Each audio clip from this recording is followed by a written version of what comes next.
কাবেরী নদী তিরুচিরাপল্লীর পশ্চিমে দুই ভাগে বিভক্ত হয়েছে। দুইটি নদীর মধ্যকারের দ্বীপটির নাম শ্রীরঙ্গম দ্বীপ। নর্মদা নদী অমরকণ্টক থেকে উৎপন্ন হয়েছে। নর্মদা নদীর দৈর্ঘ্য 1312 কিলোমিটার। জব্বলপুর নর্মদা নদীর তীরে অবস্থিত। তাপ্তি নদীর দৈর্ঘ্য 724 কিলোমিটার। তাপ্তি নদী উৎপন্ন হয়েছে মহাদেব পাহাড় থেকে। তাপ্তি নদী পতিত হয়েছে কাম্বে উপসাগরে। জাপান দেশের আদিকালের নাম ছিল ইয়ামাটো। ভারতের বেশিরভাগ আকরিক লোহা হেমাটাইট প্রকৃতির। ম্যাঙ্গানিজ উত্তোলনে পৃথিবীর প্রথম স্থান অধিকার করে চীন।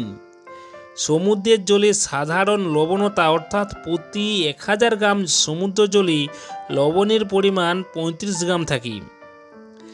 উত্তর আমেরিকা ও